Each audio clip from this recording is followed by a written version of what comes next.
Hello दोस्तों, मैं संदीप मिश्रा आप सभी का स्वागत करता हूं आपके यूट्यूब चैनल एसएम क्लासेस में। दोस्तों, आज के इस वीडियो में हम बात करेंगे सफ़ेद फास्फोरस या फिर हम कह सकते हैं पीला फास्फोरस बनाने की विधि के बारे में।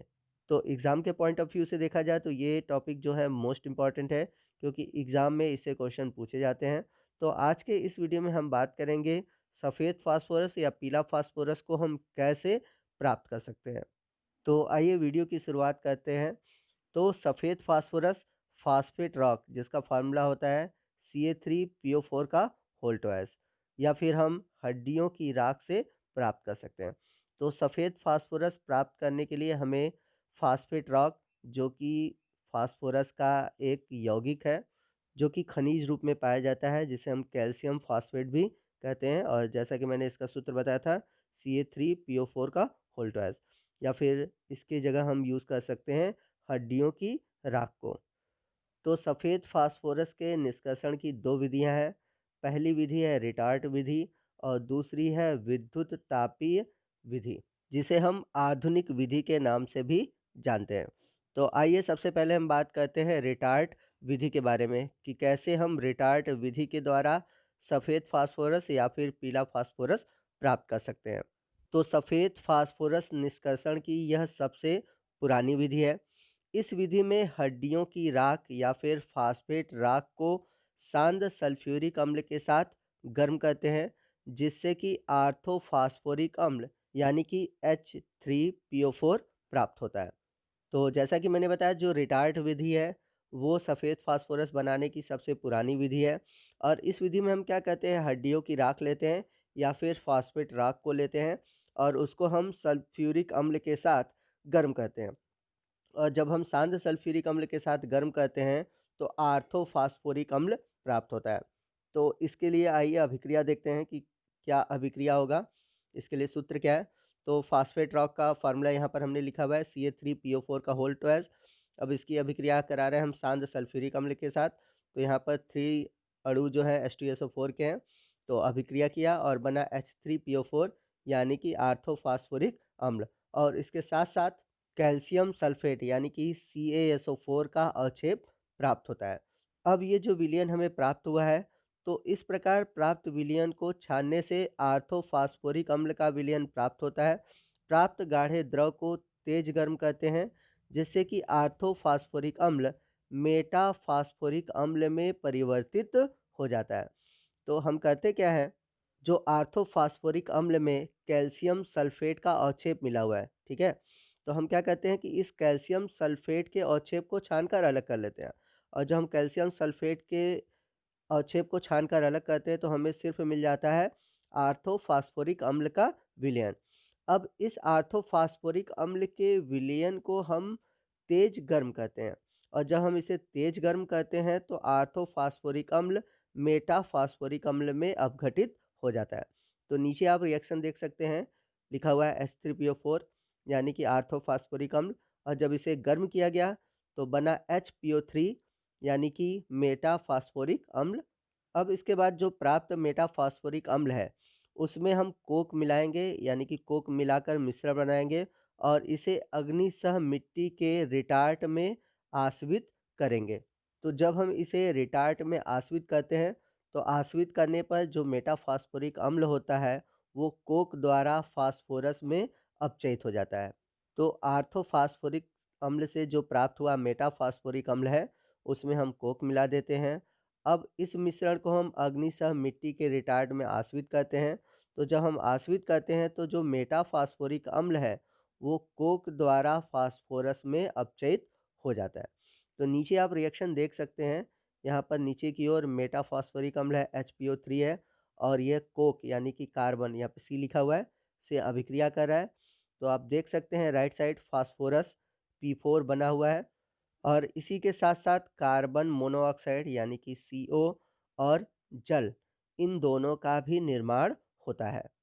अब इस प्रकार से जो फास्फोरस है, इस फास्फोरस की वाष्प को हम जल में संघनित कर लेते हैं, और जब हम जल में संघनित करते हैं तो सफ़ेद फास्फोरस ठोस रूप में हमें पानी के नीचे प्राप्त होता है। तो यह विधि थी सफ़ेद फास्फोरस प्राप्त करने की रिटार्ट विधि, जो कि सफ़ेद फास्फोरस बनाने की सबसे पुरानी विधि है। आइए नेक्स्ट हम बात करते हैं सफ़ेद फास्फोरस बनाने की आधुनिक विधि, जिसे हम विद्युत तापी विधि कहते हैं। तो ये जो टॉपिक है ये मोस्ट इम्पॉर्टेंट है और ये एग्ज़ाम में बहुत पूछा जाता है। तो यदि हम बात करें विद्युत तापी विधि यानी कि आधुनिक विधि के बारे में, तो इसके नाम से ही क्लियर हो रहा है कि यह सबसे आधुनिक विधि है और इसका यूज़ आने वाले समय में बहुत अधिक हो रहा है। तो इस विधि द्वारा हड्डी की राख या फिर फॉस्फेट खनिजों से फास्फोरस प्राप्त किया जाता है। तो कैसे हम विद्युत तापी विधि द्वारा सफ़ेद फास्फोरस प्राप्त करते हैं?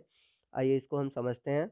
तो इस विधि में हम क्या करते हैं, जो फॉस्फेट खनिज है उसे हम रेत SiO2 और कोक का मिश्रण मिलाकर एक विद्युत भट्टी में गर्म करते हैं। तो मैं आपको फिर से समझा देता हूँ कि इस विधि में फॉस्फेट खनिज और रेत, जिसे हम सिलिका भी कहते हैं, जिसका सूत्र है SiO2 और कोक का मिश्रण एक विद्युत भट्टी में गर्म करते हैं। तो जो भट्टी में लगे हुए कार्बन के इलेक्ट्रोड होते हैं, इन इलेक्ट्रोड के बीच विद्युत धारा प्रवाहित करने पर, मतलब कि ये जो टेम्परेचर है लगभग 1500 डिग्री सेंटीग्रेड जब पहुंच जाता है, तो इस ताप पर भट्टी में अवाष्पशील रेत फास्फेट खनिज से फास्फोरस पेंटाऑक्साइड को विस्थापित कर उनके सिलिकेट बनाता है। तो कौन सिलिकेट बनाता है? रेत सिलिकेट बनाता है। तो रेत करता क्या है कि जो फास्फेट खनिज है उससे फास्फोरस पेंटाऑक्साइड को अलग कर देता है और अलग करने के बाद उनके सिलिकेट बना देता है। जैसे कि यहाँ पर हम कैल्शियम के फास्फेट के रूप में देख सकते हैं, यह एक फास्फोरस का खनिज है। तो जब हम इसकी अभिक्रिया रेत से कराते हैं, सिलिका से कराते हैं, तो आप देख सकते हैं कि फास्फोरस पेंटाऑक्साइड यानी कि P4O10 अलग हो गया। तो यह यहाँ पर विस्थापित हो गया और यहाँ पर आप देख सकते हैं कि कैल्शियम सिलिकेट CaSiO3 प्राप्त होता है। अब जो प्राप्त हुआ फास्फोरस पेंटाऑक्साइड है, यह कोक द्वारा अभिक्रिया करता है और कोक द्वारा अभिक्रिया करके सफ़ेद फास्फोरस और कार्बन मोनोऑक्साइड बनाता है, जैसा कि नीचे आप रिएक्शन में देख सकते हैं।